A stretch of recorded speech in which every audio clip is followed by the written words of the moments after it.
¿La elección no sucedió? No, formalmente no.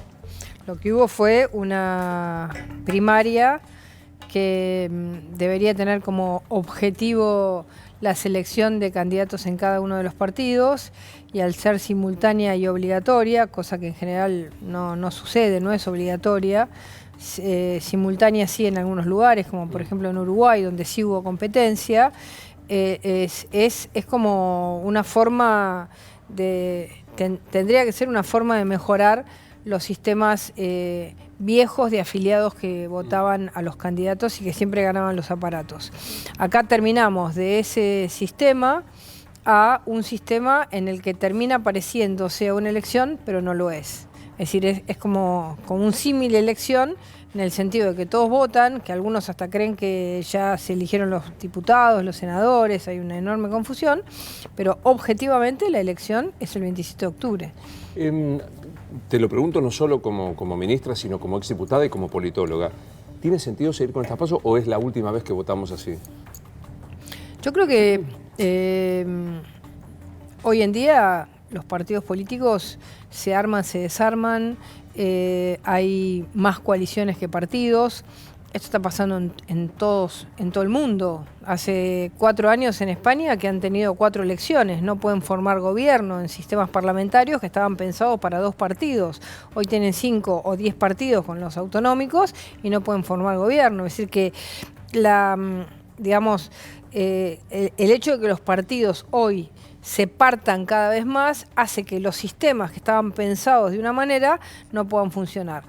En nuestro sistema, la selección de candidatos hoy no es dentro de partidos. Entonces, evidentemente, las primarias, tal cual estaban concebidas, que era hacer democrática la selección, que todos pudieran ser candidatos, ninguno se presenta. Una medida alternativa a esto es que solo se vote en aquellos partidos donde efectivamente hay competencia. Pero y digo, no hay en que todos. modificarla, las paso Tal cual está, hay que modificarla.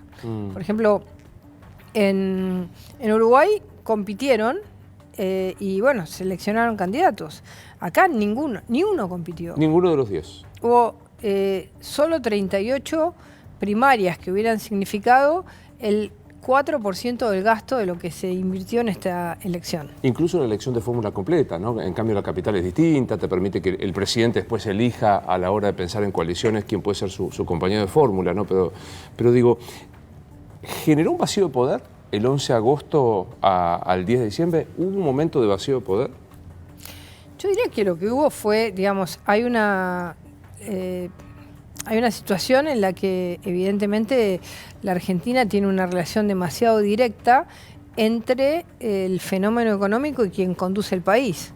Lo que han logrado muchos países en Europa, producto de que son parte de la Unión Europea, que tienen una moneda que es la que rige lo que pueden hacer y lo que no pueden hacer, ciertas pautas, hace que las economías estén de alguna manera divorciadas o más divorciadas de si hay o no hay gobierno. Es decir, en Italia o en España, por ejemplo, o en Portugal. Entonces, el problema nuestro es que tenemos absolutamente ligada la situación política a la realidad de nuestra economía. Entonces, frente a una situación política poco esperada, inclusive por lo que decían las encuestas, en la que había quizás más confianza respecto a lo que podía suceder en la economía con Juntos por el Cambio que con el Frente de Todos, por lo que fue el gobierno kirchnerista, por el recuerdo del anterior gobierno, se generó una situación de crisis, de inestabilidad que movió un 30% el dólar y nunca más retrocedió. Es decir, que eso es lo terrible de una debilidad tan fuerte en la ligazón entre la decisión política y la economía. Yo recién decía el tema de Alberto Fernández y demás. Primero, dijiste ayer en la radio, no te vas del país, gane quien gane. No, yo la verdad que me dolió mucho leer un artículo de ese tipo que diga, primero que yo le estoy pidiendo a alguien que me proteja. Es algo totalmente fuera de mi idea de cómo hacer las cosas. Segundo, que me voy del país. No me voy ni loca del país. Ya me tuve que ir cuando me tuve que exilar y no me iría nunca del país, sinceramente. No está en mi idea irme. Creo que cuando uno compite políticamente, como estamos compitiendo nosotros, tiene que ser buen ganador y buen perdedor. Es decir, si gana... Es la opción, o ganas o perdés. Claro, si gana tiene que gobernar y si pierde tiene que ser capaz de construir lo que siempre es bueno en la democracia, ¿no? Que decía Gianfranco Pasquino, decía que es casi más importante en una democracia la oposición que el oficialismo, porque es la que pone de alguna manera la agenda, el nivel de divorcio que hay en la capacidad de cooperación o no con el gobierno. Entonces, me toque formar parte del futuro gobierno, que es lo que nosotros estamos peleando para eso, o me toque estar en la oposición, voy a estar acá. Yo digo, me parece que hay subyacía en ese artículo una suerte como de venganza, la historia del Ministerio de Venganza. ¿Te imaginás que el Ministerio de la Venganza es una construcción intelectual o si gana el kirchnerismo puede existir? Mira, acá hay un tema que para mí habilita esa idea. El hecho de que todo lo que sucedió con el kirchnerismo no fue producto de acciones del kirchnerismo, sino de una venganza de alguien. Digamos, el kirchnerismo cree que Cristina está perseguida, que sus hijos están perseguidos, que Debido está perseguido, quizás a Debido fue el que primero le soltaron la mano y después se dieron cuenta que había sido un error, y que todo, digamos que su gobierno está perseguido, que Lula está perseguido, es decir, que no hay delito, sino que hay persecución. En consecuencia, si esa es la filosofía, ellos pueden decir, bueno, si a nosotros nos persiguieron, nosotros podemos perseguir. Como nosotros estamos convencidos que nosotros no perseguimos a nadie, sino que fue la justicia la que decidió cuáles eran los hechos legales y cuáles eran los hechos que debían de ir a juicio, entonces nosotros no concebimos que alguien se vengue. ¿Por qué se van a vengar? ¿De qué? Nosotros hicimos nuestro gobierno como nosotros creíamos que teníamos que hacerla. Algunas cosas nos salieron bien, otras nos salieron mal, otras muy bien, pero de ninguna manera tenemos esa concepción. O sea, con esa idea vos decís, la idea del Ministerio de la Venganza no es un disparate. No, porque si vos pensás que de vos se vengaron, vos podés decir, bueno, ahora me viene la revancha. Es decir, solo aquel que puede pensar que se vengaron de ellos puede concebir la revancha como una idea política.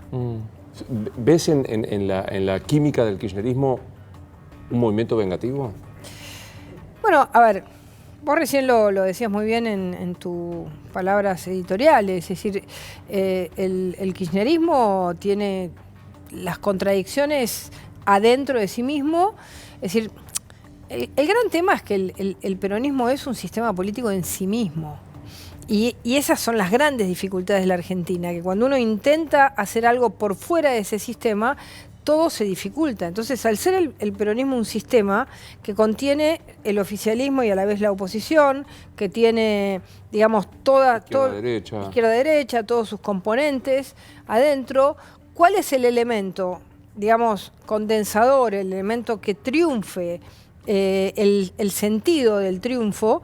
Es difícil, porque inclusive en los momentos más, digamos, donde jugó directamente el líder, como Perón se murió en el momento en el que el peronismo entraba en una situación de crisis enorme. Ya estaba en crisis, ya estaba JP por un lado, Montonero por el otro, la CGT por el otro, las 3A, Ezeiza, y Perón ahí. Entonces, todo eso, ni Perón lo pudo, se murió justo, entonces la historia dejará, digamos, abierta esa interpretación. Ahora, en este momento, que el kirchnerismo como elemento dominante del peronismo gobierna, ¿qué va a haber? ¿Cuál va a ser el componente que predomine? Que predomine. Eso me parece que es el gran tema de cómo uno puede pensar. En el último tiempo, digamos, siendo nosotros gobierno, yo creo que terminó predominando el kirchnerismo. Era como quizás no la más numérica, pero la oposición a la que todos miraban, porque al final vos al principio del gobierno, nosotros teníamos como un peronismo más o menos moderado, ¿no? Donde estaban los gobernadores, estaba Pichetto, estaba Massa, y un peronismo que nos tiraba pie desde el primer día, que fue el kirchnerismo.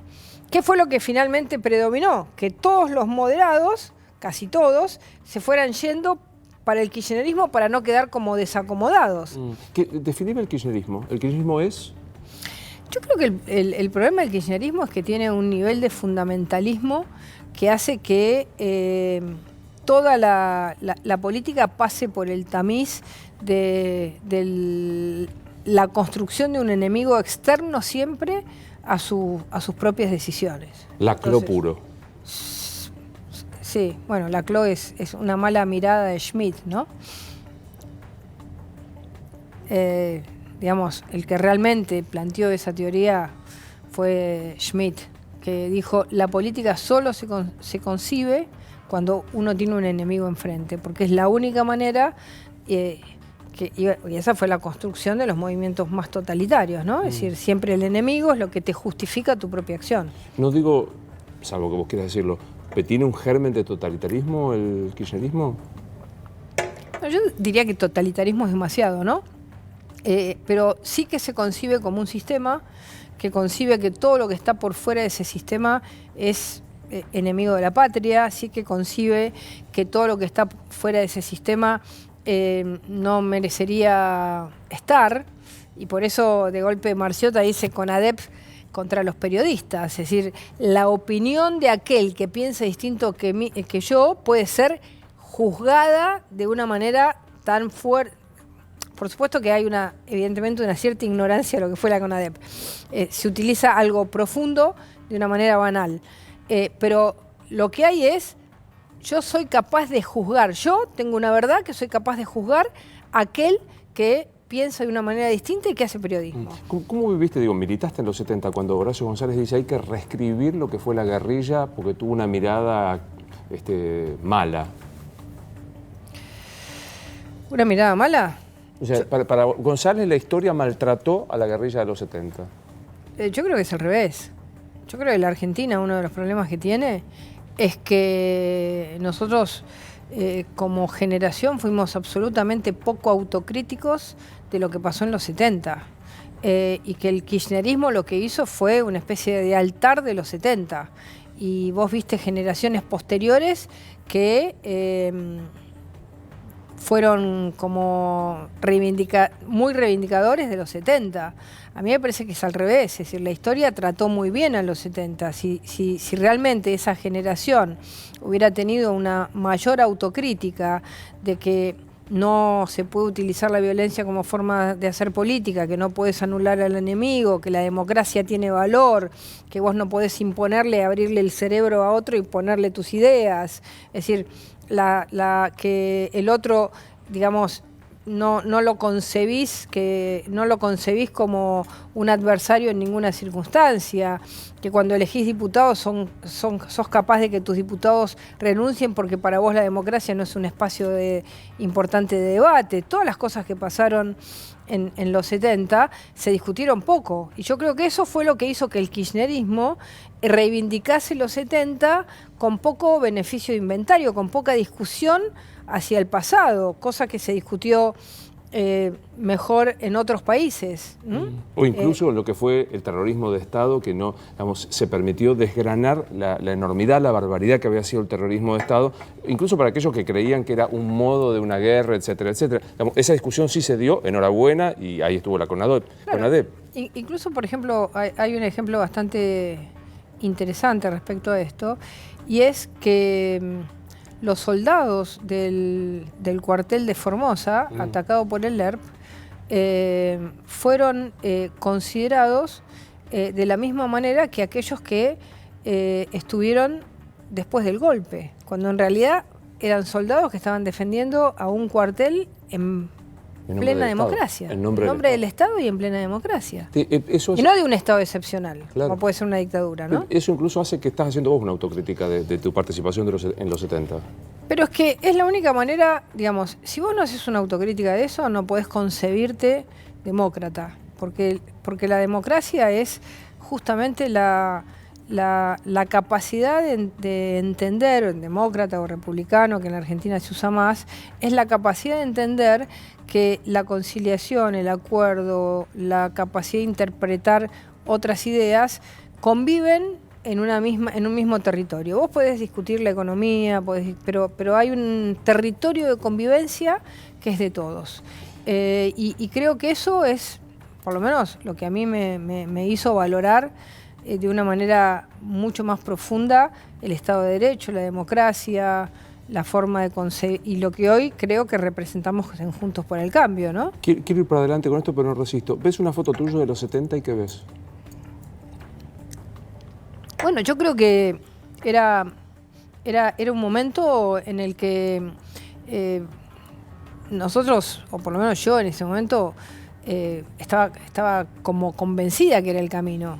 Tenía una convicción ciega. Por eso cuando muchas veces veo a algunos jóvenes de la Cámpora con una convicción ciega de decir es esto o nada, me veo reflejada ahí. Veo reflejado que es importante repensar todo eso. El otro día, mira, te voy a decir algo que... El otro día leí un reportaje que le hicieron a Cabandier, se lo hizo Fontevecchia, y me dio la impresión de que había tenido una reflexión importante de su pase por la Cámpora. Como que había pensado que había tenido muchos momentos muy extremos y que ahora no repetiría lo mismo. Me pareció sincero. Me gustó ese reportaje. Me parece una persona que comienza como a pensar que quizás el mirar todo en blanco o negro no sirve, ¿no? Me pareció interesante, digamos, que empiecen, quizás algunos, a pensar que no todo es así y salgan de ese pensamiento tan fundamentalista, ¿no? Binario. ¿Cristina cambió? Mira, a mí me parece que ella hizo una estrategia para que no nos demos cuenta si cambió o no cambió. Porque está tan atrás y tan callada, y yo creo que es muy difícil saberlo. Es muy difícil saberlo. Yo creo que eso lo vamos a saber en otro momento. Ojalá que no lo sepamos porque no les toque gobernar, que es lo que nosotros estamos buscando, que nosotros podamos continuar. Pero en este momento la veo como quizás golpeada por la situación de su hija, quizás golpeada por su situación personal, pero la veo tan callada, pero bueno, cada tanto plantea temas, ¿no? Pero la veo demasiado escondida como para saber si va a salir de nuevo sus formas más rígidas, ¿no? Es decir, todo el entorno más kirchnerista saca esas formas, ¿no? Es decir, los cambios de la Constitución, los cambios de la justicia, la reforma agraria, todas estas ideas son como aquellos que siguen manteniendo como la dureza del pensamiento. Para vos, Alberto Fernández es... ¿Es qué? Definímelo políticamente. Yo apelo a tu condición, en este programa donde podemos hablar largo, apelo a tu condición de científica de la política, o sea, del paso tuyo por ahí. Yo no conozco tanto. Me parece que está intentando ser, digamos, la cara más buena, ¿no? Más dialoguista, más conciliadora. Es eso lo que está intentando en la campaña, ¿no? Uno dice, bueno, de golpe... Ahora, hay ciertas cosas que generan cierto ruido, porque él dice, bueno, pido que nadie se movilice. Y tenemos la ciudad invadida. Es decir, es como que lo que también se pone en cuestionamiento ahí es cuál es la autoridad que tiene. ¿Tiene autoridad o no? Entonces, siento que en ese movimiento la realidad, si a él le tocase gobernar, lo va a llevar a una posición más dura. O sea, ¿crees que en campaña está siendo el conciliador y en el eventual ejercicio del poder va a ser más kirchnerista, como definiste hasta hace un rato? Y porque me da la impresión de que la construcción de la política, la construcción del Parlamento, la construcción que ha hecho el kirchnerismo ha sido muy de aquellos que son como leales a ese pensamiento, ¿no?